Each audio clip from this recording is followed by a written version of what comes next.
Guys welcome back. आज आम देखा इंडियन काउंसिल एक्ट 1909। ठीक आई 1909 इंडियन काउंसिल एक्ट को गवर्नमेंट ऑफ इंडिया एक्ट 1909 कहुए एंड आम एटा बहुत बढ़िया भाव में प्रचलित कौन मॉर्लेमेंटो रिफॉर्म बोली कहुए। कहीं मॉर्लेमेंटो रिफॉर्म कली कहुए कारण मोर्ले जी कि से किए थे सेक्रेटरी ऑफ स्टेट थे लंडन रे रोते एंड मिंटो जी कि वाइस रही क्लियर से हिसाब से नाटा है मॉर्लेमेंटो या फिर तुम मिंटो मॉर्ले भी को जगह लिखाई तो बट गोटे जिन भाव सेक्रेटरी ऑफ स्टेट टी सुपर पावर रहीगला बेसी पावर रहीगला as compare to viceroy तो ता नाटा आग दे दियो। ठीक मॉर्लेमेंटो रिफॉर्म क्लियर अच्छे। आई मिंटो को आम actually father of communal electoral कहुए बोली आम जानी। ठीक कहीं कहुए देख टे अच्छा यही जो एक्ट पास करागला इंडियन काउंसिल एक्ट 1909 पास करा जीवर मेन दुईटा मोटिव थिला बोली आम समअप करी कहलो बुझा पड़ो कौन थिला दुईटा। फर्स्ट थिला कि कम्युनल रिप्रेजेंटेशन करा जीवो मुस्लिम मानक पई। ठीक यही कम्युनल रिप्रेजेंटेशन कौन माने जदि मुस्लिम माने अच्छा से एरिया रे तो मुस्लिम माने ही से इलेक्शन उठी पारे आउ तांको ही भोट दिया आउ सेठारे जो अलग हिंदू या हुंतु या अलग कास्ट लोक थे भोट दे पारे से भोट दे पारे ना बुझीगला आउटे भलसे बुझीदेव मनकर ये गोटे एरिया ये अच्छा बोथ मिक्सिंग अच्छा हिंदू भी अच्छा एंड मुस्लिम अच्छा ठीक अच्छे किंतु मैक्सिमम अच्छा मुस्लिम एपटे हिंदू। ठीक मैक्सिमम अच्छा मुस्लिम मेजोरिटी क्या रहा मुस्लिम मेजोरिटी जो मुस्लिम रहा एवं से इलेक्शन जो हम किए चढ़ पार्टिसिपेट किए नब इलेक्टोरेट माने पार्टिसिपेट किए नब मुस्लिम ही नहीं पार आ हिंदू माने हो या अन्य कौन कम्युनिटी कि सिख हो जी भी थे भी किसी काउंट करा ना ओनली मुस्लिम चढ़ो आ मुस्लिम माने ही पार्टिसिपेट करके पूरा एम नेग्लेक्ट कर दिया बुझेगा।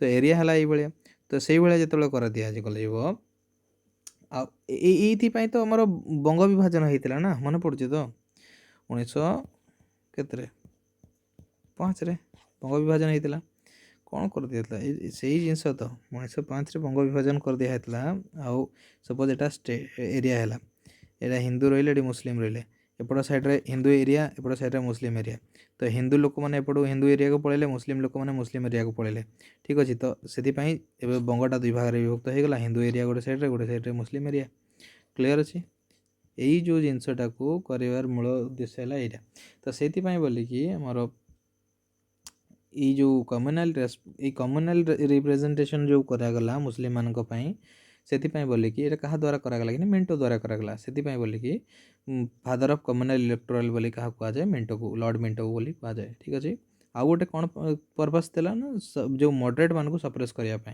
कहीं 19 देख आमर इंडियन नेशनल कांग्रेस विभाजन होता 1907 ठीक 1906 आमर हिस्ट्री टी फेरी जावा ये पॉलिटिकल व्यू आम हिस्टोरिकल व्यू ये देखा ना ओनली पॉलिटिकल व्यू देखा बिकज पॉलिटी लेक्चर से पॉलिटिकल व्यू देखा फिर भी टी चलो आइडिया पाई इजी हो बुझापी 6 आमर मुस्लिम लीग फॉर्मेशन है 7 बंग विभाजन माने सॉरी 5 बंग विभाजन होगा 1905 बंग विभाजन होगा ये सूरत स्प्लिट होगा मैंने आमर इंडियन नेशनल कांग्रेस विभाग में मॉडरेट और एक्सट्रीमिस्ट है ना नरम दल चरम दल होगा 1907 तो ये कौन कला ना ये जो मॉडरेट मान को जो चरम दल वाला उनको ठीक अच्छे नहीं नहीं एक्चुअली मॉडरेट लिखी दीजिए एक्चुअली एक्सट्रीमिस्ट है कथा ठीक एक्सट्रीमिस्ट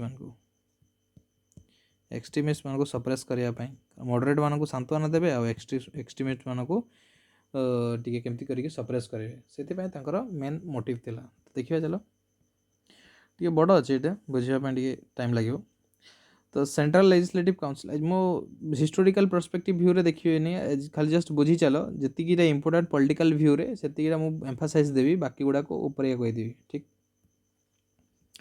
तो सेंट्रल लेजिस्लेटिव काउंसिल आउे फेरी आस एग्जीक्यूटिव काउंसिल अच्छी लेजिस्लेटिव काउंसिल अच्छी एवं कौन है से मेंबर 6 जन अच्छा देख ठीक 6 जन मेंबर अच्छा 5 जन पूर्व थे एवं जो नुआ जो जो जो एवं जड़े जो अच्छा 6 जन ना 5 जन तो 5 जन थे 6 जन थे एवं गोटे मेंबर नुआ ऐड कर दिगला ତା ପୂର୍ବରୁ ବି ସେଇ 6 ଜଣ ଅଛନ୍ତି ହେଲା, 5 ଜଣ ପ୍ଲସ୍ 1 ଜଣ। ଏଇ ଜଣେ ଯେଉଁ ତାକୁ ଲ ମେମ୍ବର ଗୋଟେ ଫାର୍ଷ୍ଟ ଟାଇମ୍ ପାଇଁ ଇଣ୍ଡିଆରୁ ଜଣକୁ ବଛାଗଲା ଏକ୍ଜିକ୍ୟୁଟିଭ୍ କାଉନସିଲ୍ରେ।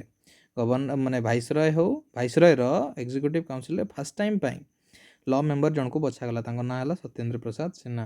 ମନେ ରଖିଥା, ଏଇଟା ଦିସ୍ ଇଜ୍ ମୋଷ୍ଟ ଇମ୍ପୋର୍ଟାଣ୍ଟ। ତାଙ୍କ ନେମ୍ ସତ୍ୟେନ୍ଦ୍ର ପ୍ରସାଦ ସିହ୍ନା, ଯିଏକି ଫାର୍ଷ୍ଟ ଲ ମେମ୍ବର ଥିଲେ। ଠିକ୍, ଓକେ, ये ଲ ମେମ୍ବର ଥିଲେ। ଓକେ, ଦେନ୍ ଏବେ ବି 6 ଜଣ ଅଛନ୍ତି ହେଲା ଏକ୍ଜିକ୍ୟୁଟିଭ୍ କାଉନସିଲ୍ରେ। ଦେନ୍ ଲେଜିସ୍ଲେଟିଭ୍ କାଉନସିଲ୍ ଆଡ଼କୁ ପଳେଇ ଆସ। ଏବେ କ'ଣ ହେଲା ନା ଏଇଟା ଇନକ୍ରିଜ୍ ହେଇଗଲା, ଦେଖାଯାଉଛି। ତାର ପୂର୍ବ ଭିଡ଼ିଓରେ ଆମେ ଦେଖିଥିଲେ କେତେ ଥିଲା, 12 ଥିଲା, 12ରୁ ହେଇଗଲା କେତେ 16, 16ରୁ ହେଇଗଲା କେତେ 60। କ୍ଲିୟର ଅଛି ହେଲା ନା, କେମିତି ଇନକ୍ରିଜ୍ କରୁଛି। ଏବେ ଅଛନ୍ତି ଲେଜିସ୍ଲେଟିଭ୍ କାଉନସିଲ୍ରେ ଆହୁରି ଆଡ଼ିସନାଲ୍ ମେମ୍ବର ମାନଙ୍କୁ ଆହୁରି ବଢ଼େଇ ଦିଆଗଲା। ଠିକ୍ ଅଛି, ଆଡ଼ିସନାଲ୍ ମେମ୍ବର ମାନଙ୍କୁ କେତେ କରିଦିଆଗଲା, 60 କରିଦିଆଗଲା। ଠିକ୍, ଆଡ଼ିସନାଲ୍ ମେମ୍ବର ଏବେ ଅଛନ୍ତି 60 ଜଣ ଆଡ଼ିସନାଲ୍ ମେମ୍ବର ଅଛନ୍ତି। ଆଡ଼ିସନାଲ୍ ମେମ୍ବର ମାନଙ୍କର ମଧ୍ୟରୁ ଅଫିସିଆଲ ଆଣ୍ଡ ନନ୍ ଅଫିସିଆଲ ଦେଖିବା। मेजोरिटी ऑलवेज रहिबार अछि हमर सेंट्रल लेजिस्लेटिव काउंसिल रे ऑलवेज मेजोरिटी रहिबो किए, मेजोरिटी कहार मेजोरिटी रहिबो अधिका, ऑलवेज रहिबो ब्रिटिश वाला मानकर, और इंडियन मानकर ऑब्वियसली कम रहिबो, लेस। ओके, तो कौन कर दिया गला ना लेजिस्लेटिव काउंसिल रे 60 जन एडिशनल मेंबर रही गले, इनक्रीज कर दिया गला। ठीक, एटी हमें प्रीवियस रे देखिथिले केते करथिला 16 थिला, 16 रु 10 रु देखो 12 थिला, 12 रु 16 हैला, 16 रु फिर एबे रिसेंट केते हैला 16 रु हे गला एबे 60। क्लियर अछि एति की तमरो ये ऑफिशियल्स इनक्रीज कर दिया हला, जे कि कहा द्वारा मनोनीत होतले वाइसरॉय द्वारा 28 कर दिया हला। As well as non officials माने भी वाइसरॉय द्वारा होतले किंतु रेकमेंड करा जाउतला, तांको द्वारा रेकमेंड अन्य मानको द्वारा रेकमेंडेशन रे माने होतले। टिके बुझिबा एटी बस तुम एटी खाली हमको जिनस इंपोर्टेंट मन रखिबार अछि 60 नंबर हैला 60। लेजिस्लेटिव काउंसिल एबे मेंबर केते अछंती 60 हैला।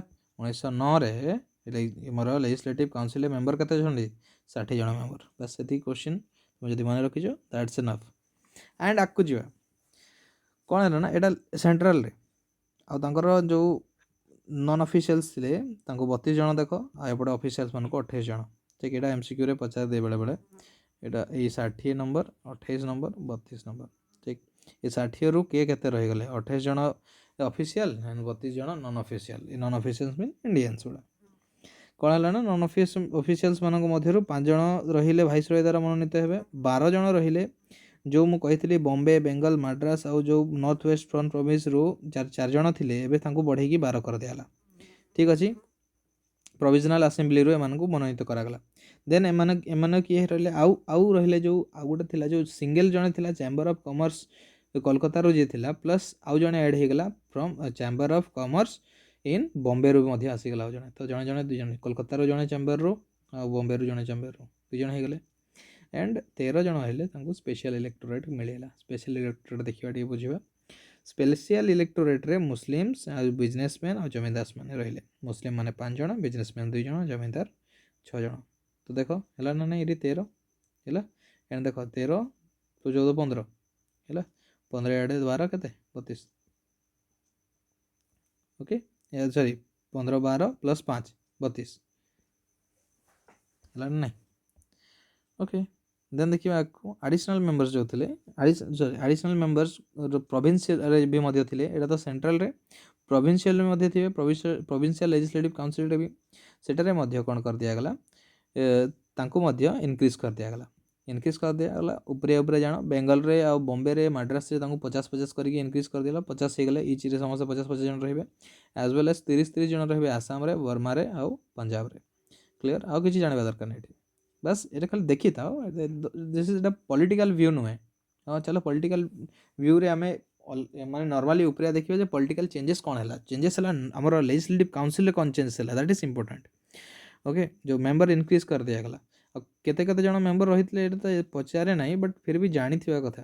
ठीक, आउ कोन हैला ना ये जो हम लेजिस्लेटिव काउंसिल रे जो एडिशनल मेंबर्स गुडा थिले तांको पाखरे गोटे आउ एबे पावर मिली गला जे से माने जो पूर्व रु डिस्कस करि पारु नथिले 92 अनुसार एबे कोन हैला 1909 अनुसार 1909 अनुसार कोन हैला ना पार्लियामेंट रिफॉर्म अनुसार से कौन करें डिस्कस करें कौन हो सेटारे आउ से भोटिंग भी देपारे किछिटा एरिया रे किछिटा स्पेशल केसेस थिला सेटारे से चाहिले भोटिंग दे पारिबे ठीक अच्छे आउ से क्वेश्चनिंग भी करें ओवर क्वेश्चनिंग भी करें ठीक अच्छे से क्वेश्चन करें कि आंसर देला फिर आउ थे क्वेश्चन करें कौन असुविधा अच्छी कौन नहीं बोली क्या एग्जीक्यूटिव काउंसिल मान को पचारि पारे क्लीयर अच्छे ये बास ये जिनस ये ट्राए कली समअप करने अच्छा ये गोटे जिनस देखा आमर जो अच्छा ये देख council of centre of legislative council central legislative council रे ऑफिशियल्स माने माने अधिक रहिबा कथा नॉन ऑफिशियल अपेक्षा किंतु आमर प्रिंसली लेजिस्लेटिव काउंसिल रे प्रिंस माने प्रोविंस जो रही प्रोविंशियल